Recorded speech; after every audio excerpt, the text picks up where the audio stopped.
இன்னைக்கு நம்ம பார்க்க போற டாபிக்ஸ் என்னன்னு பார்த்தீங்கன்னா, so first one is yen. Okay. So யென்னுங்கிறது என்னது? ஜப்பானோட கரன்சி நோட்டு தான் நம்மளுக்கு யென். ஓகே. ஸோ இந்த யென்ல என்ன ப்ராப்ளம் ஆகுதுன்னு பார்த்தீங்கன்னா, it has depreciated so much. ஓகேங்களா? கம்பேர்ட் டு ஸோ டிப்ரிசியேஷன், அப்ரிசியேஷன்றத எதை பேஸ் பண்ணி சொல்றோம்? When you are comparing it with relative money. இல்ல வேற ஏதாவது ஒரு கரன்சியோட ரிலேட்டிவ் கரன்சியோட நம்ம அதை கம்பேர் பண்ணி கரைஞ்சிருக்கு, கம்மியா இருக்கு. ஃபார் எக்ஸாம்பிள், ஒரு யூஎஸ் டாலர் வந்துட்டு ஸோ ஒரு யூஎஸ் டாலர் நம்மளுக்கு ஸோ யூஎஸ் டாலர் வந்து it is equal to for example like 90 rupees அப்படின்னு வச்சுப்போம். ஓகேங்களா? ரைட். ஸோ 90 ருபீஸ் இருக்கு. ஸோ இது வந்துட்டு ஒரு யூஎஸ் டாலர் நம்மளுக்கு 85 ருபீஸ் வந்துச்சு அப்படின்னா இது நம்ம என்னன்னு சொல்றோம்? அப்ரிஷியேட்டட் அப்படின்னு சொல்றோம். அண்ட் 90 ருபீஸா இருக்கிறது 95 ரைஸ் ஆயிருச்சு அப்படின்னா அது டிப்ரிஷியேட்டட் அப்படின்னு சொல்றோம். Okay right. So increase I mean அந்த மணியோடைய வேல்யூ, அதாவது யூஎஸ் டாலரோட கம்பேர் பண்றப்ப இந்தியன் கரன்சியோடைய வேல்யூ வந்துட்டு கம்மி ஆயிருச்சு அப்படின்னா that is termed as depreciation. அதிகமாயிருந்தா அது நம்ம அப்ரிசியேஷன். ஸோ ஸ்ட்ரென்தன் ஆயிருந்தா அப்ரிசியேஷன் சொல்றோம். If it is weakened we call it depreciation. Right. இப்போ என்ன இருக்குன்னு பார்த்தீங்கன்னா, ஸோ ஜப்பான் யென்னோட யூஎஸ் டாலர்ஸை வந்துட்டு கம்பேர் பண்ணுறப்போ பர்டிகுலர்லி ஆஃப்டர் கோவிட் பார்த்தீங்க அப்படின்னா so yen depreciated a lot. ஓகேங்களா? ரொம்ப ரொம்ப கம்மியாயிருச்சு when compared with US dollar. So அதை ரெக்கவர் பண்ணுறதுக்காக இப்போ நீங்கள் வந்துட்டு லைக் ஜப்பானில் வந்துட்டு if they want to buy something then import cost என்ன ஆகும்? உங்களுக்கு ஜாஸ்தி ஆயிரும். ஓகே. ஸோ டிப்ரிசியேஷன் நம்மளுக்கு அதிகமாச்சு அப்படின்னா என்ன ஆகும்?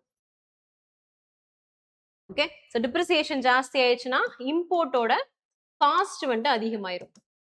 ஓகேங்களா? ஃபியூயல் காஸ்ட் அதிகமாகும். Because you are importing lot. ஓகேங்களா? So particularly related to fuel. So fuel நம்ம எல்லாமே டாலர்ஸ்ல தான் பே பண்றோம் இல்லையா? ஸோ அப்படிங்கிறப்ப ஃபியூயல் காஸ்ட் வந்துட்டு ஜாஸ்தி ஆகும். அண்ட் இம்போர்ட் காஸ்ட் ஜாஸ்தி ஆகுது. What ever other things you are buying from other places. Okay. So அதோடைய காஸ்ட் வந்துட்டு ஜாஸ்தி ஆயிருது. அண்ட் ஓவராலா எக்கானமிலே இன்ஃபிளேஷன் வர்றதுக்கான சான்சஸ் வந்துட்டு ஜாஸ்தியா இருக்கு. ரைட். ஸோ இப்போ அதை வந்துட்டு மாடரேட் பண்றதுக்காக ஓகே. ஸோ இந்த டிப்ரிசியேஷன்ல இருந்து வெளியில வர்றதுக்காக என்ன பண்ணிருக்காங்க? Japan they have taken a step. Okay. But this step is a coordinated step. ஓகேங்களா? ஸோ யார் கூட கோஆர்டினேட் பண்ணிருக்காங்க அப்படின்னா வித் யூஎஸ். ஓகே. அப்ப யூஎஸும் ஜப்பானும் சேர்ந்து they have done an intervention. எதுக்காக அப்படின்னா இந்த எண்ணெய் வந்துட்டு கொஞ்சம் அப்ரிஷியேட் பண்றதுக்காக. ஓகே.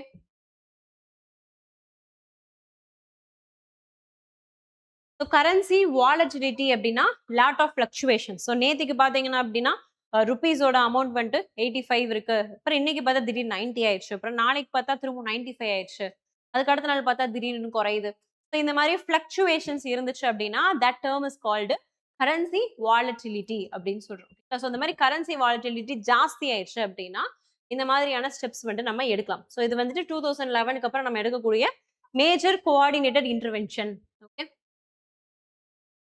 ஸோ எதனால இந்த அமௌண்ட் வந்துட்டு குறைஞ்சிச்சு ஃபர்ஸ்ட் ஆஃப் ஆல்? ஸோ எதனால எண் வந்துட்டு ரொம்ப வீக் ஆச்சு அப்படின்னு பார்த்தீங்கன்னா, ஸோ நம்மளுக்கு யூஎஸோட டாலர்ஸை டிபெண்ட் பண்ணி தான் எல்லாமே. ரைட்டா?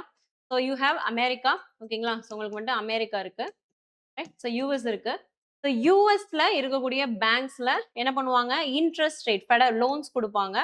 அது லோன் கொடுப்பாங்க. தென் டெபாசிட்ஸ் நீங்க டெபாசிட் பண்றீங்க அப்படின்னா அதுக்கு இன்ட்ரெஸ்ட் ரேட் கொடுப்பாங்க.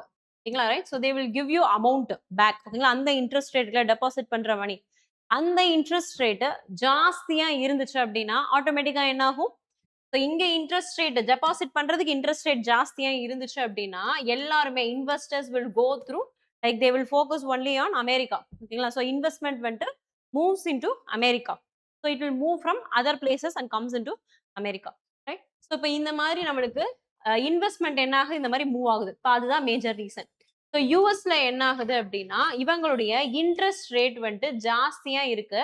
அண்ட் கம்பேரிட் வித் ஜப்பான் அவங்களோட இன்ட்ரெஸ்ட் ரேட் வந்துட்டு கம்மியா இருக்கு. இல்ல வெரி லோ. ஸோ இங்க லோவா இருக்கு, இங்க அதிகமா இருக்கு. Even after Covid they didn't rise. ஓகேங்களா? ஸோ அதை ரைஸ் பண்ணாதனால ஆட்டோமேட்டிக்கா என்ன ஆயிடுச்சு? Investment move from Japan towards US. So அதனால ஜப்பான் வேல்யூ என்ன ஆயிடுது? Japan's yen become depreciated. Okay. So இதான் நம்மளுக்கு மேஜர் ரீசன். ஓகேங்களா? So depreciated sharply due to wide interest rate gap between US and Japan. So US எதுக்காக interest ரேட்டை ஜாஸ்தி படுத்துனாங்க அப்படின்னு கேட்டிங்கன்னா, ஸோ அவங்களுக்கு இன்ஃப்ளேஷன் இஷ்யூஸ் போயிட்டு இருந்துச்சு. Particularly after Covid. ஸோ அதை கண்ட்ரோல் பண்றதுக்காக they have taken that measure. Okay. But ஜப்பான்ல என்ன ஆயிடுது? They have maintained that ultra low interest rate. So அதனால it is not attractive to the investor. So everyone moved from Japan to US. That weakened the yen. இப்போ அதுக்கு என்ன intervention எடுத்திருக்காங்க government? இப்ப என்ன இன்டர்வென்ஷன் அப்படின்னா, Japan has US treasury securities. ஓகேங்களா? Right. So government treasury bonds யார்கிட்ட இருக்கு? ஜப்பான் கிட்ட இருக்கு. பட் யாரோடது? யூஎஸோட பாண்ட்ஸ் இருக்கு. ஓகேங்களா? ஸோ இப்ப என்ன பண்றாங்கன்னா, இந்த யூஎஸ் ட்ரெஷரி பில்ல தே ஆர் கோயிங் டு செல். ஓகேங்களா? ஸோ மார்க்கெட்ல விற்க போறாங்க. ரைட்டா? ஸோ வித்தா என்ன ஆகும்? உங்களுக்கு அமௌண்ட் கிடைக்கும். ரைட்டா? ஸோ இதுல தே are going to sell the US treasury bill. ஓகேங்களா? ஸோ யூஎஸ் ட்ரெஷரி செக்யூரிட்டிஸ் இல்ல பாண்ட் ஆர் செக்யூரிட்டிஸ். இப்ப செக்யூரிட்டியா என்ன பண்றோம் நம்ம? லைக் மார்க்கெட்ல விக்கிறோம். ஓகேங்களா? ரைட். இப்போ மார்க்கெட்ல ஆல்ரெடி இந்த டாலருக்கு தான் மதிப்பு இருக்கு இல்லையா? ஸோ அதனால என்ன ஆகும்? ஆட்டோமேட்டிக்கா இதை வாங்கிட்டு இதுக்கு பதிலா மணி வந்துட்டு கொடுப்பாங்க. ஸோ அந்த மணி எதுல வரும்? டாலர்ஸ்ல வரும். Okay.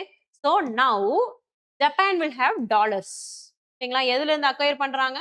Through selling of securities, US treasury securities. இப்போ இந்த காசை வச்சு இப்போ இவங்க என்ன பண்ண போறாங்கன்னா, again they are going to buy yen. Okay. So they are going to இதில் obtain US dollar. So treasury பில்ல வித்ததும் அவங்களுக்கு யூஎஸ் டாலர் கிடைக்குது. இப்போ என்ன பண்ண போறாங்க? இந்த டாலரை வந்துட்டு மார்க்கெட்ல திரும்பவும் விற்க போறாங்க. ஓகேவா? ரைட். வித்துட்டு என்ன பண்ண போறாங்க? They going to buy yen. Okay. So டாலரை வித்துட்டு பை எண்ணை வந்துட்டு பை பண்றாங்க. ஸோ எண்ணெய் வாங்கினதும் ஆட்டோமேட்டிக்கா என்ன ஆயிரும்? என்னுடைய டிமாண்ட் வந்துட்டு நம்மளுக்கு ஜாஸ்தி ஆகும். ஓகே. ஸோ என்னோட டிமாண்ட் வந்துட்டு ஜாஸ்தி ஆகுது. ஸோ டிமாண்ட் ஜாஸ்தி ஆயிடுச்சுன்னா ஆட்டோமேட்டிக்லி என் ஸ்டார்டட் அப்ரிஷியேட்டிங். ஓகேங்களா? சார் டிமாண்ட் இருந்துச்சு அப்படின்னா ஸ்ட்ரென்தன் ஆயிரும். ஸ்ட்ரென்தன் ஆயிடுச்சு அப்படின்னா இட் ஸ்டார்ட்ஸ் அப்ரிஷியேட்டிங். ஸோ இதுதான் நம்மளுக்கு நடக்குது. ஓகே.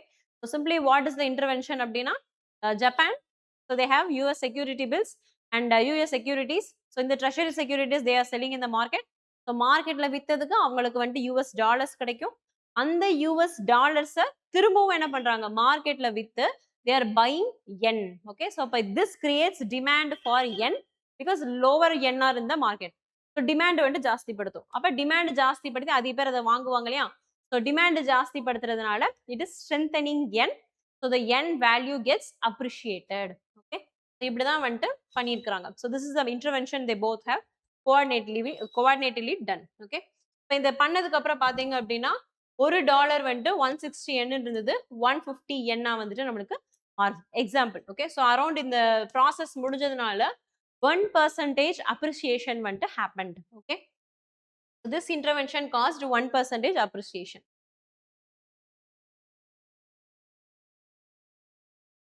நெக்ஸ்ட் பாத்தீங்க அப்படின்னா Europe wild fire. So like lot of wild fire events were happening in Europe. So ரீசெண்டாக பார்த்தீங்க அப்படின்னா பர்டிகுலர்லி பிரான்ஸ், போர்ச்சுகல், சைப்ரஸ் இது எல்லாத்தையுமே நடந்திருக்கு. Already we have seen about heat waves. ஓகேங்களா? ஸோ நம்மளுக்கு யூரோப்ல ஹீட் வேவ்ஸ் வந்துட்டு எப்படி நடக்குதுங்கிறத வந்துட்டு ஜெட் ஸ்ட்ரீம்ஸோட பொசிஷனிங் வச்சு ஒரு தடவை பார்த்தோம், ஒமேகா பிளாக் அப்படின்னு சொல்லிட்டு. அது இல்லாம பாத்தீங்கன்னா யூரோப்ல வந்துட்டு அதிகமான வைல்டு ஃபயரும் நடந்திருக்கு. ஓகே. ஸோ ரீசெண்டா கிரீஸ்ல பாத்தீங்க அப்படின்னா அதிகமான இவாக்குவேஷன், பீஸ் டைம் இவாக்குவேஷன் வந்துட்டு ஹேப்பன். அதுக்கப்புறமா வைல்டு ஃபயர்ஸ் பாத்தீங்க அப்படின்னா ஸ்பெயின்ல 1,72,000 ஹெக்டேர்ஸை வந்துட்டு பர்ன் பண்ணியிருக்கு.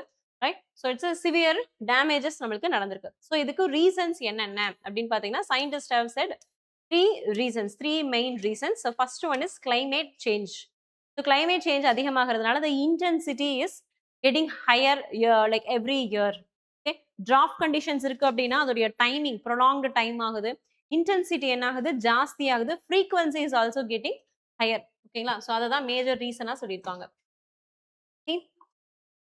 Rising global temperature. So climate change, global டெம்பரேச்சர்னால என்ன ஆயிருது? நம்மளுக்கு இன்க்ரீஸ்டு ஃப்ரீக்வன்சி அதிகமாக. ஸோ ஒரு ஹீட் வேவ் அப்படின்னா ஒரு ஒரு தடவை மட்டும் ஒரு சீசனுக்கு யூஸ்வலாக ஒரு 2 டைம் ஹீட் வேவ் வரும் அப்படின்னா இப்போ பார்த்தீங்க அப்படின்னா ஒரு 5 டைம்ஸ் 6 டைம்ஸ் அந்த மாதிரி ஹீட் வேவோடைய இன்க்ரீஸ் லைக் வரக்கூடிய event number of events occurring of heat waves வந்துட்டு நம்மளுக்கு இன்க்ரீஸ் ஆகுது. ஓகேங்களா? ஸோ அதை தான் ஃப்ரீக்வன்சி அப்படின்னு சொல்கிறோம். இன்டென்சிட்டி அப்படிங்கிறது ஒரு டைம் ஹீட் வேவ் நடக்குதுன்னா அது எவ்வளவு சிவியரா இருக்குது severity of the event okay particularly related to heat wave and drought condition so இது ரெண்டுமே ஜாஸ்தியாகவும் நடக்குது இன்டென்சிவாகவும் நடக்குது ஓகே தென் ட்ரை வெஜிடேஷன் இந்த ட்ரை வெஜிடேஷன் என்ன பண்ணும் so they become a fuel ஓகேங்களா ஸோ ட்ரை வெஜிடேஷன் இருக்குன்னா ஆட்டோமேட்டிக்காக அங்கே ஃபயர் வர ஆரம்பிக்கும் then later wild fire spreads to all the regions okay so இந்த ட்ரை வெஜிடேஷன் எதனால வருது ப்ரொலாங்டு டிராஃப்ட் கண்டிஷன்ஸ் இருக்கிறதுனால தான் ஓகே நெக்ஸ்ட் பாத்தீங்க அப்படின்னா climate whiplash so whiplash means rapidly events extreme events are changing ஓகேங்களா so rapid shifts between extreme weather conditions திடீர்னு பார்த்தா மழை பெய்யுது அப்புறம் திடீர்னு பார்த்தா வெயில் அடிக்குது ஸோ அந்த மாதிரி ரேபிட் ஷிஃப்ட்ஸ் இன் ஈவெண்ட்ஸ் ஓகே ஸோ இப்போ ஃபார் எக்ஸாம்பிள் நல்லா மழை பெய்யுது ஓகேங்களா ஸோ எங்க யூரோப்ல மழை பெய்யுது ஸோ மழை பெய்யறப்ப there will be growth in vegetation நல்ல வெஜிடேஷன்ஸ்லாம் நம்மளுக்கு வளருது இப்போ வளர்ந்து ஒரு ஷ்ரப் ஹர்ப் மாதிரியான ஸ்டேஜ்ல இருக்கிறப்போ சிவியரான டிராஃப்ட் கண்டிஷன் ஓகேங்களா சிவியர் டிராஃப்ட்னா என்ன ஆயிரும் automatically the crops vegetation whatever they have grown in this rainfall period now they become dry so அது dry ஆனதும் என்ன ஆயிரும் they become fuel for fire ஓகேங்களா ஸோ சின்னதா ஒரு ஹீட்ல என்ன ஆயிரும் நம்மளுக்கு சின்னதா ஒரு இடத்துல ஃபயர் பத்துச்சுன்னா போது ரேபிட் ஸ்ப்ரெட் வந்துட்டு நம்மளுக்கு நடக்க ஆரம்பிக்குது ஸோ இதுவும் வந்துட்டு one of the major reason for this frequent occurring of heat waves or drought conditions or wildfire events in Europe. Okay, so rapid shift between extreme weather conditions, unusually wet period followed by intense heat and drought. So இதுதான் என்னன்னு சொல்றோம் climate whiplash அப்படின்னு சொல்றோம். Okay. Next பாத்தீங்கன்னா land use changes. So like Europe is so developed இல்லையா? So இந்த developed countriesல என்ன ஆயிடுச்சு நம்மளுக்கு they have abandoned a lot of agricultural fields. இல்ல agricultural land வந்துட்டு abandon ஆயிருது.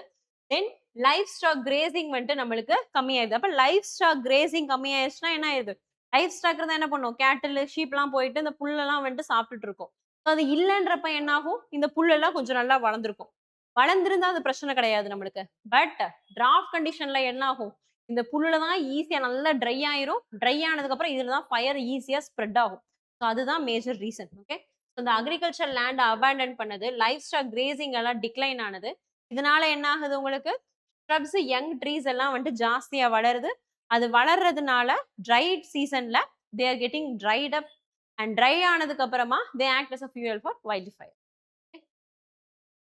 அண்ட் ரூரல் டீபாப்புலேஷன் ஸோ அங்கே வந்துட்டு மெயின்டைன் பண்ணுறதுக்கு யாரும் கிடையாது ஓகேங்களா ஸோ அதுவும் வந்துட்டு நம்மளுக்கு ஒரு ப்ராப்ளம் நெக்ஸ்ட் பார்த்தீங்கன்னா ஸோ இந்த மாடர்ன் இந்த வைல்டு ஃபயர்ஸ்ல இன்னும் ஒரு சிக்னிஃபிகண்ட் ஈவெண்ட் இஸ் ஹேப்பனிங் அது என்ன அப்படின்னு சொல்றோம்னா பைரோக்யூமுலஸ் கிளவுட்ஸ் அப்படின்னு சொல்லி we know about cumulus clouds ஓகேங்களா so black dark clouds cumulonimbus அப்படின்னா like they extend for kilometres ஓகேங்களா vertical clouds okay they bring thunder storms okay so இந்த பைரோக்யூமுலஸ் கிளவுட்ஸுங்கிறது என்ன அப்படின்னு பார்த்தீங்கன்னா they are formed due to heat produced from this wild fire ஓகேங்களா அந்த wild ஃபயர்ல என்ன ஆகுது ஜாஸ்தியான ஹீட் ப்ரொடியூஸ் ஆகுது அப்புறம் நிறைய பார்ட்டிகுலேட் மேட்டர்ஸ் எல்லாம் வந்துட்டு நம்மளுக்கு பேர்ன் ஆகி மேலே போகுது இல்லையா so as a smoke ash water vapour இது எல்லாம் அட்மாஸ்பியர்ல வந்துட்டு என்டர் ஆகிறப்போ it is creating a very huge cloud அந்த கிளவுட் தான் என்னன்னு சொல்றோம் நம்ம பைரோக்யூமுலஸ் கிளவுட்ஸ் அப்படின்னு சொல்றோம் ஓகே ஸோ இந்த கிளவுட்ஸ் பார்த்தீங்கன்னா 10 to 15 கிலோமீட்டர் வரைக்கும் இருக்கு ஓகே ஸோ இந்த மாதிரியான clouds and particularly when you have ash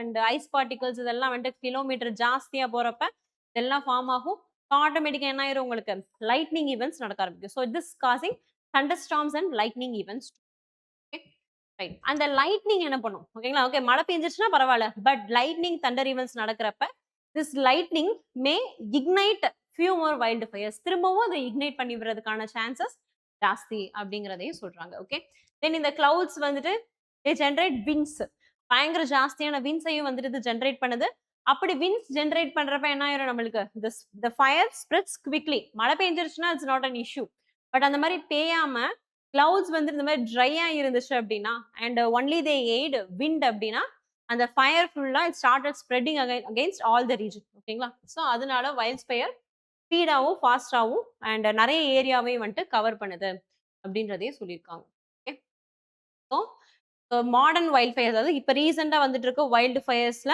நம்ம நோட் பண்ண வேண்டியது என்ன அப்படின்னா the formation of pyrocumulus clouds so pyrocumulus கிளவுட்ஸ்ன்றது என்ன அப்படின்னா ஸோ ஹீட் ஸோ இன்டென்ஸான ஹீட் வேவ் நடக்கிறப்போ அதில் வைல்டு ஃபயர் நடக்கிறப்போ இந்த வைல்டு ஃபயர் ஈவெண்ட்ல இருந்து நம்மளுக்கு ஜென்ரேட் ஆகக்கூடிய ஹீட்டு அண்ட் அந்த வைல்டு ஃபயர் ஈவெண்ட் அப்போ vegetations get burnt up So it creates small particulate matters, ashes, right? So this creates smoke.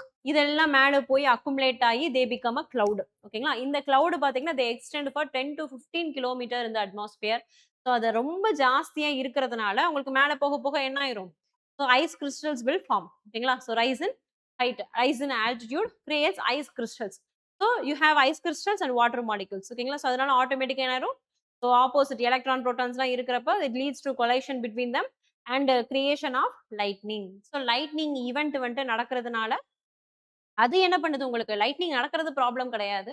But lightning ஈவென்ட்டே என்ன பண்ணிருது நம்மளுக்கு? Again it is reigniting the wild fire in this region அப்படிங்கிறத பார்க்கிறோம். Okay.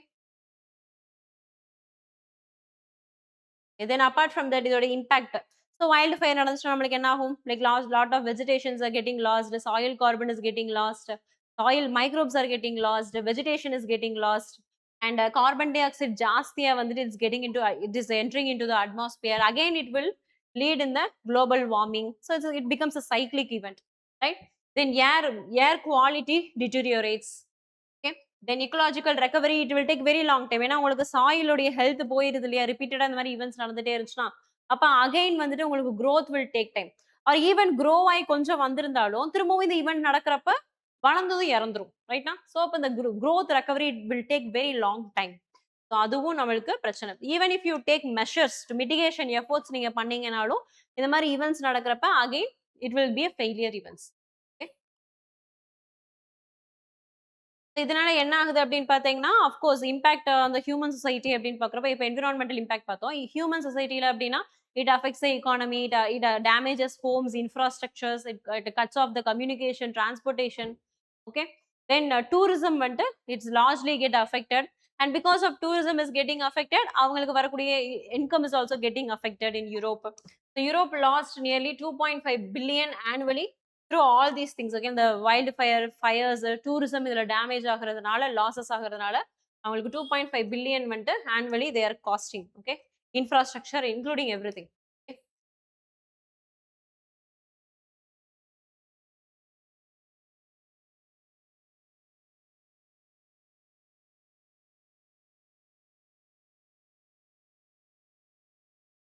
That's it about wildfire in Europe. So எதனால வந்து frequent wildfire அடிக்குது, climate whiplashனா என்னது, okay, so land use pattern எப்படி மாறுது அதெல்லாம் பார்த்தோம்.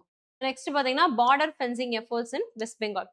So recently what happened? West Bengal cabinet has approved transfer of 31 acres of land to BSF. ஓகேங்களா? So எதுக்காக அப்படின்னா பார்டர் ஃபென்சிங் பண்றதுக்காக. Okay right. ஸோ இப்போ பங்களாதேஷ்ல இந்தியா ஏன் வெஸ்ட் பெங்கால்ல வந்துட்டு why they have to give this land to BSF அப்படின்னு பார்த்தீங்கன்னா because it is bordering Bangladesh. Okay. So Bangladesh இந்தியாவுக்கும் இந்தியா பங்களாதேஷ் பார்டர்ல அரௌண்ட் ஒரு ஸோ இந்தியா பங்களாதேஷ் பார்டர் மட்டும் பார்த்தீங்கன்னா அரௌண்ட் ஒரு 4000 கிலோமீட்டர்ஸ் இருக்கு.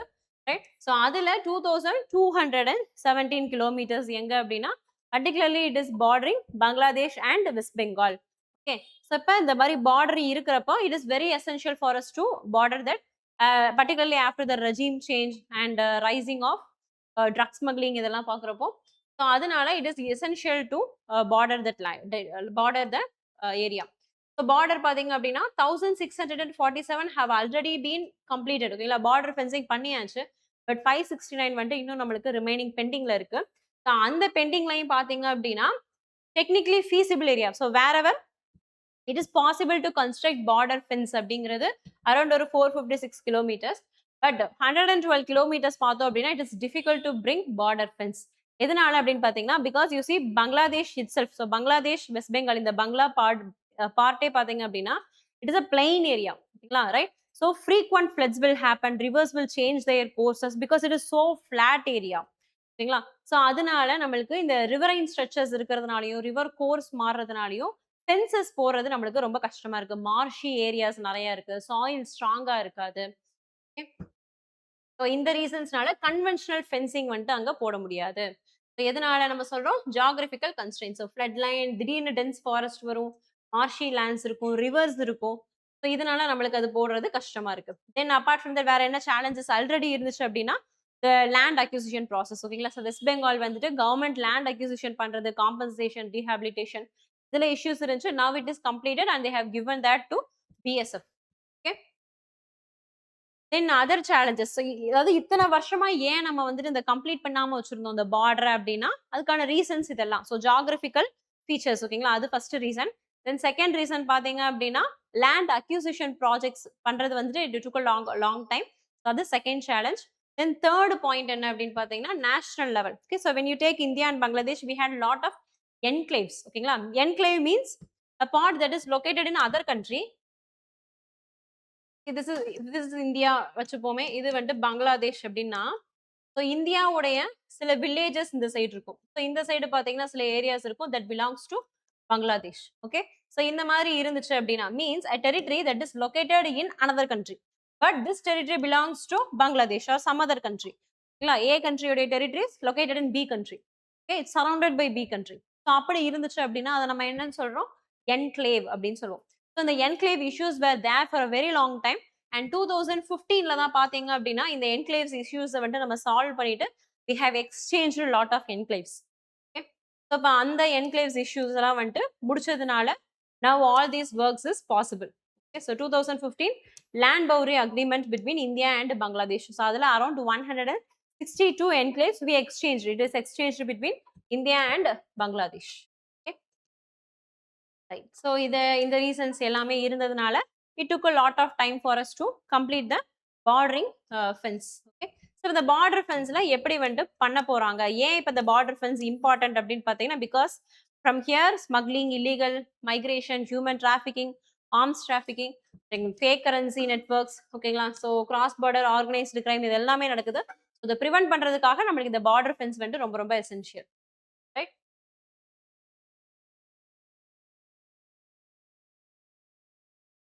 இப்போ என்ன பண்ண போறாங்க அடுத்து அப்படின்னு பார்த்தீங்கன்னா, they should deploy comprehensive integrated border management system like CIBMS. So இதுல என்ன பண்றோம் அப்படின்னா, we are going to include not just conventional fencing, சும்மா எப்பயும் போல கம்பி போட்டு போய் எழுதி வைக்கிறோம் இல்லைங்களா, அது மாதிரி இல்லாம we should bring smart fencing. Okay, then thermal images. ஓகேங்களா, you have to scan with the thermal. ஓகேங்களா, thermal images, ground sensors, then CCTV cameras. Okay, then apart from that UAVs. ஓகேங்களா, ஸோ ட்ரோன் அப்ளிகேஷன் எல்லாத்தையுமே வந்துட்டு நம்ம deploy பண்ணணும். இது எல்லாத்தையும் deploy பண்ணீங்கன்னா அது எதுல வருது? ஸோ இந்த CIBMS ஸ்ட்ராட்டஜிக்குள்ள வருது. Okay, so we have to deploy this. And riverine border surveillance இருக்கு அப்படின்னா, ஸோ ரிவர் அப்படிங்கிறப்போ it is difficult to border, it is difficult to look over that area. So அந்த இடத்துல பேட்ரோலிங் போட்ஸ் வந்துட்டு நம்ம கொண்டு வரலாம். Okay, and then between both the governments, ஓகேங்களா, union government, Bangladesh and Indian government, we should bring coordination between the both states. Okay, then you should give fair compensation to the people, those who are affected during this land acquisition process.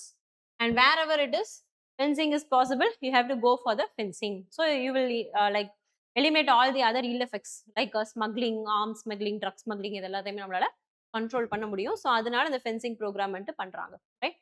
So இப்போ எந்த இதனால இந்த நியூஸ்ல வந்திருக்கு அப்படின்னா, West Bengal government வந்துட்டு they have given whatever land they have already like bought from the people. ஓகேங்களா, land acquisition பண்ணி வச்சிருந்த land they have given to BSF for border fencing. So எதனால border fencing இத்தனை வருஷம் நம்மளுக்கு டிலே ஆயிருக்கு? So because land acquisition project took lot of time and geographical features. ஓகேங்களா, so because it's a plain area, forest area இதெல்லாம் இருக்கிறதுனால river changing its course.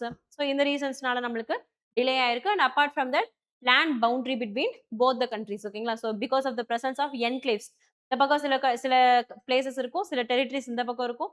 Right? So அந்த enclaves வந்துட்டு ரெண்டு கண்ட்ரீஸ்க்கும் இருந்ததுனால நம்மளுக்கு கொஞ்சம் டிலே ஆச்சு. ஸோ 2015ல லேண்ட் பவுண்டரி அக்ரிமெண்ட்ல we exchange all the enclaves.